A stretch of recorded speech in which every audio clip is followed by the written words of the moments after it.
In a crisp, white open-neck shirt with the deep yellows and oranges of the island sunset melting into the Aegean Sea behind him, Greece's Prime Minister declared his country open for the summer.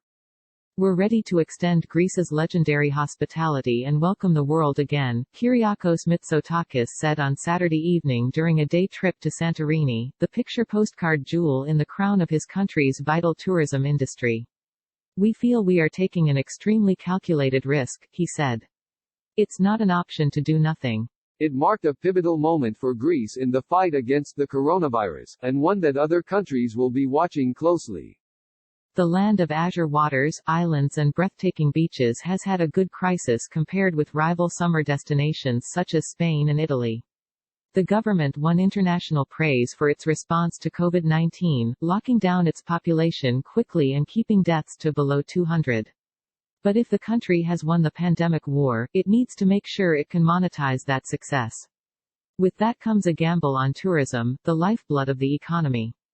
The plan is to sell Greece as a safe place for sun seekers. The country reopens on Monday to foreign visitors with the first scheduled international flights set to arrive in Athens and Thessaloniki, the biggest cities, although with varying rules of entry depending on the place of origin. From July 1, all restrictions will be lifted, with some possible exceptions for certain countries. Flights will be allowed to resume to regional airports including on islands such as Santorini. Along with Cyprus further east, nowhere in Europe depends so much on foreign vacationers packing resorts and dining on octopus, sea bream and grilled meats in seafront tavernas as Greece. The question is whether inviting an influx of visitors ends up triggering a second wave of the pandemic and another costly lockdown. Maintaining social distancing and the compulsory wearing of masks on all forms of transport as well as new rules for the operating of hotels and restaurants are all part of the mix. Mitsotakis said his government had enough data to feel comfortable about opening up to the world. Even small islands have received testing equipment, he said. Gikikas Magiorkinis, an advisor to the government on how to address the coronavirus outbreak, acknowledged the possibility of an increase in cases even if everyone were to be tested for the virus before arrival. We can't ask people to stay in a glass jar, said Magiorkinis, assistant professor of hygiene and epidemiology at the University of Athens. Our job is to contain the risk. There is no other solution. While the financial fallout from coronavirus is international, Greece had only just emerged from its last economic meltdown. A decade-long crisis that saw the country need 3 bailouts and cost a quarter of its economic output. The danger is that the metrics start looking like the dark days again. Tourism has been the very industry that's helped sustain Greece. It accounts for around a fifth of the economy and more than a quarter of jobs.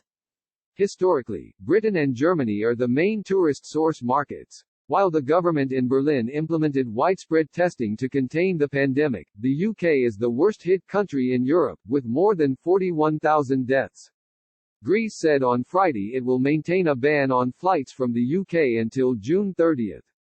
It's too early to reach any conclusions on how this season will be, but it won't look like previous years, said Alexandros Vasilikos, president of the Hellenic Chamber of Hotels. Our aim is not to have an empty 18-month period before the 2021 season. We are getting our hotels ready while being optimistic and responsible.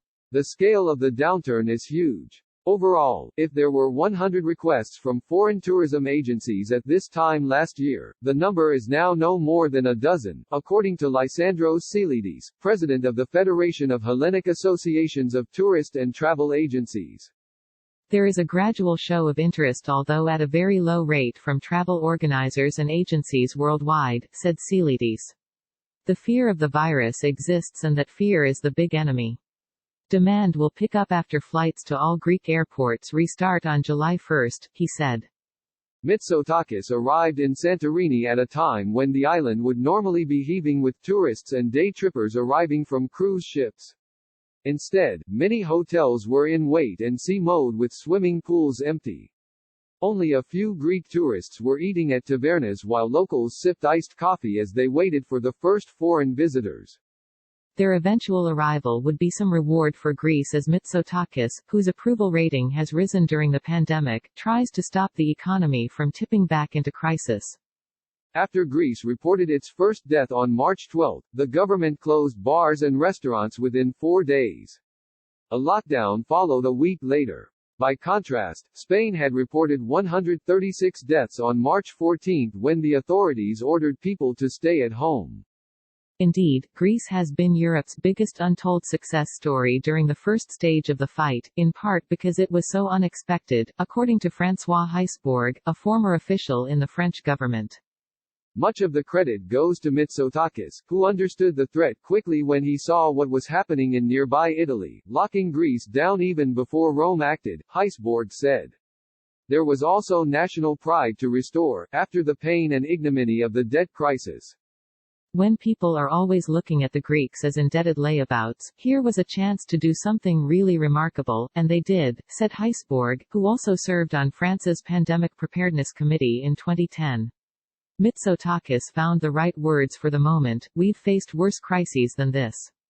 On Saturday evening, the 52-year-old Prime Minister was again aiming to choose the right message as he prepared to leave Santorini.